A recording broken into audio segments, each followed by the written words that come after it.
aku lupakan, kan terkenang selama hidupku.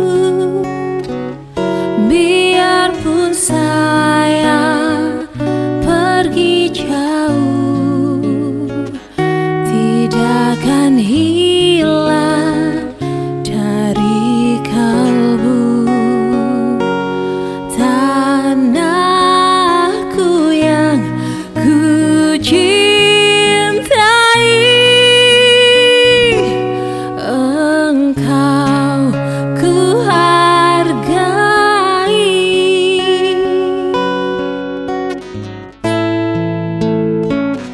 Walaupun banyak negeri ku jalani, yang masyhur permai kata orang, tetapi kampung dan rumahku.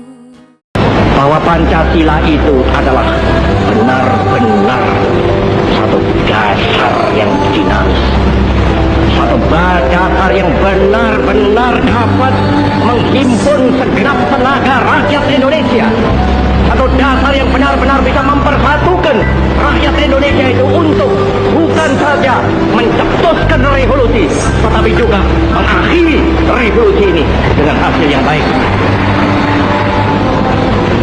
Maka aku adalah sebenarnya utusan wakil daripada revolusi Indonesia. Revolusi Indonesia ini bukan revolusi Soekarno, tetapi revolusi daripada seluruh rakyat Indonesia, dari Sabang sampai Merauke.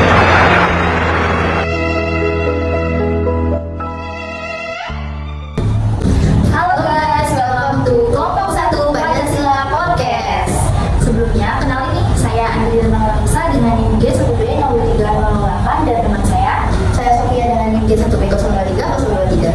Oke, jadi sebelum kita nongol nih, ada video. Sebenarnya itu video apa sih maksudnya? Oh iya, jadi itu tadi sebelum kita nongol ini ada video tentang bagaimana perumusan Pancasila gitu sebelum kemerdekaan, yang dimana tuh dirancang oleh tokoh-tokoh penting kemerdekaan. Wah, keren banget ya, ditambah lagi ini belum lama ini tanggal 17 Agustus dimana hari jadi kemerdekaan Indonesia ke 78. Dan setelah itu ada apa maksudnya? Oh iya, setelah kemerdekaan tanggal 17 Agustus tuh pada tanggal 18 nih, pas sebelum kemerdekaan, setelah kemerdekaan itu ada perumusan Pancasila, yang dimana tuh Pancasila diresmikan pada tanggal tersebut. Gitu ya. Tapi sebenarnya gimana sih sejarahnya perumusan Pancasila? Nah, kepo kan? Jadi kita tuh udah mengundang nih beberapa mahasiswa yang keren banget dari kedokteran gigi Universitas Jenderal Sudirman. Tanpa menunda lagi, kita langsung sambut aja mereka gimana. Oke. Ya, jadi silakan para mahasiswa kedokteran ini. Boleh dong perkenalan diri dulu ke teman-teman semua. Oke, jadi halo teman-teman semua, perkenalkan nama saya Anissa Salsabila dengan G1B02300. Halo semua, perkenalkan aku Adinda Salsabila dengan NIM G1B0230018. Halo semuanya, perkenalkan aku Hanifah Rahmanadila dengan NIM G1B0230030. Nah, jadi itu tadi mahasiswa kedokteran gigi Unsud, yang dimana mereka tuh gak cuma pinter di bidang ilmu kedokteran aja, tapi mereka itu juga pinter di ilmu kebangsaan. Jadi ini tanpa lama-lama lagi nih, kita punya narasumber yang bisa menjawab semua rasa penasaran kita. Jadi ayo langsung aja kita tanya-tanya ke mereka. Wah, bener banget sih kata Mbak Sofia ini. Kebetulan banget ya, kesempatan yang bagus banget bisa ngobrol langsung sama mereka.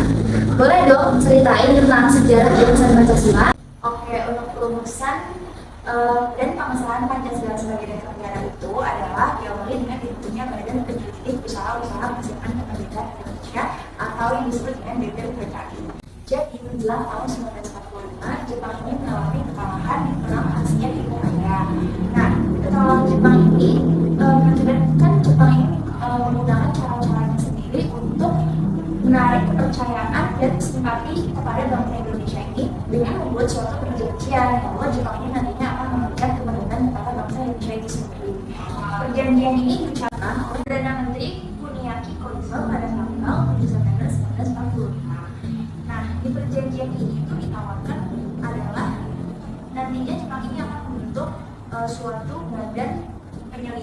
usaha persiapan kemerdekaan Indonesia atau yang dalam bahasa Jepang itu disebut dengan 27 Juli Kosakai. Hal ini direalisasikan oleh Polisi pada tanggal 29 April 1945 dengan jumlah anggotanya itu 62 orang. BPUPK ini sini diketuai oleh Dr. Regimen Video Diningrat dan anggota BPUPK ini terdiri ada 10 wakil, yaitu dari Jepang adalah Ichibana Seyoshio dan RW Suroso dari Indonesia, serta tokoh-tokoh bangsa Indonesia dan 7 orang anggota perwakilan dari Jepang. Jadi secara garis besar ini tugas BPUPKI adalah menyelidiki dan menyusun rencana mengenai persiapan kemerdekaan Indonesia. Maklumat yang sama juga merupakan tugas BPUPKI, yaitu mempelajari semua hal terkait politik, ekonomi, tata usaha pemerintah, kehakiman, pembelaan negara, lalu lintas, dan bidang-bidang lain yang dibutuhkan dalam usaha persiapan kemerdekaan Indonesia. Lalu BPUPKI ini mengadakan 2 kali sidang. Yang pertama itu pada tanggal 29 Mei sampai 1 Juni tahun 1945. Lalu sidang yang kedua diadakan pada tanggal 10 Juli sampai 17 Juni tahun 1945. Oh, jadi gitu ya. Pancasila itu perumusannya masih berhubungan sama BPUPKI gitu ya. Jadi terus apa sih sidang pertama itu bahas apa aja? Lalu untuk hasil kedua sidang itu apa sih dan gimana prosesnya? Oke, untuk sidang BPUPKI itu kan dilaksanakan 2 kali. Sidang pertama itu dilaksanakan tanggal 29 Mei sampai 1 Juli dan tanggal 10 sampai 17 Juli. Untuk sidang yang pertama itu membahas mengenai rancangan dasar negara, di mana ada 3 tokoh yang mengusulkan, yaitu ada Supomo, Muhammad Yamin, dan Insinyur Soekarno. Untuk Supomo, dia mengusulkan dasar negara Indonesia itu terdiri dari 5, yaitu ada persatuan, kekeluargaan, keseimbangan lahir dan batin, musyawarah, keadilan rakyat. Sedangkan untuk Muhammad Yamin, dia mengusulkan peri kebangsaan, peri kemanusiaan, peri ketuhanan, peri kerakyatan, dan kesejahteraan rakyat. Sedangkan untuk Soekarno, dia mengusulkan ada kebangsaan Indonesia atau nasionalisme, peri kemanusiaan, mufakat atau demokrasi, kesejahteraan sosial, dan ketuhanan yang maha esa. Kemudian pada tanggal 1 Juni 1945, Insinyur Soekarno berpidato mengenai nama dari dasar negara Indonesia, yaitu Insinyur Soekarno mengusulkan yaitu Pancasila. Pancasila itu merupakan kalimat yang berasal dari 2 kata, yaitu panca dan sila. Untuk panca itu berarti 5, sedangkan sila itu berarti sendi, batu, atau dasar. Sehingga Pancasila itu memiliki arti sebagai 5 dasar negara. Oh, jadi seperti itu untuk sidang pertama. Lalu untuk sidang kedua itu gimana? Oke, untuk sidang kedua itu dilaksanakan tanggal 10 sampai 17 Juli 1945. Dalam sidang kedua ini, BPUPKI itu menyetujui Undang-Undang Dasar Negara pada tanggal 17 Juli 1945. Pada sidang kedua ini dibentuk panitia kecil pada tanggal 11 Juli yang bertugas untuk menyempurnakan dan menyusun kembali rancangan undang-undang besar. Kemudian pada tanggal 13 Juli, BPUPKI membentuk panitia perancang undang-undang dan kemudian membahas hasil kerja dari panitia kecil, kemudian dilaporkan pada tanggal 14 Juli. Kemudian setelah sidang BPUPKI yang kedua, Jepang membubarkan BPUPKI. Alasan Jepang membubarkan BPUPKI karena dianggap Indonesia terlalu cepat memproklamasikan kemerdekaannya, sehingga BPUPKI dibubarkan oleh Jepang. Kemudian Jepang membentuk PPKI atau Panitia Persiapan Kemerdekaan Indonesia yang biasa disebut sebagai Deklarasi Jombang. Oh gitu, jadi kelanjutan dari perumusan Pancasila itu apa sih? Nah, tadi sudah disinggung sedikit tentang panitia kecil. Panitia kecil itu pada tanggal 22 Juli tahun 1945 mengadakan sebuah pertemuan dengan 38 anggota BPUPKI lainnya.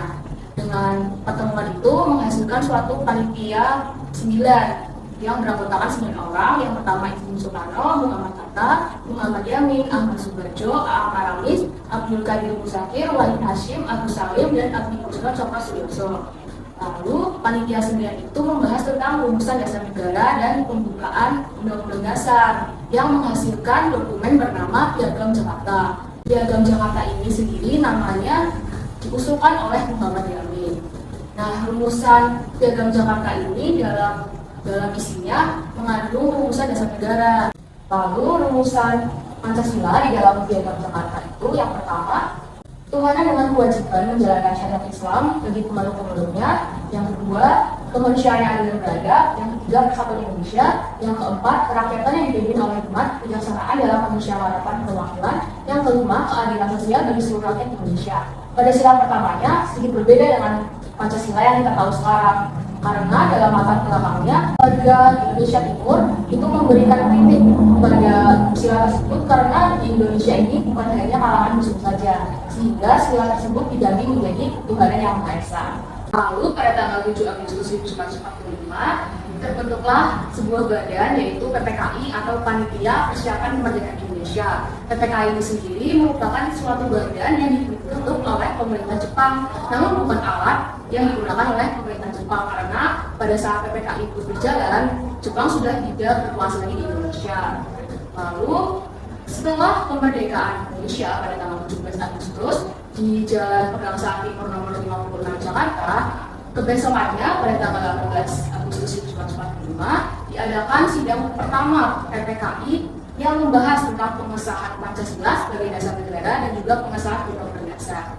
Oh, jadi udah final nih?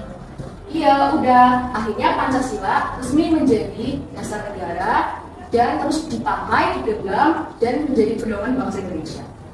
Wah, keren banget ya perumusan Pancasila itu. Iya kan, keren banget pastinya. Berarti perumusan Pancasila ini diawali dengan pembentukan BPU PKI pada tanggal 29 April 1945. Lalu ada sidang perumusan Pancasila dari tanggal 29 Juni sampai 1 Juni 1945 oleh Muhammad Yamin, Soekarno, dan Insinyur Soekarno.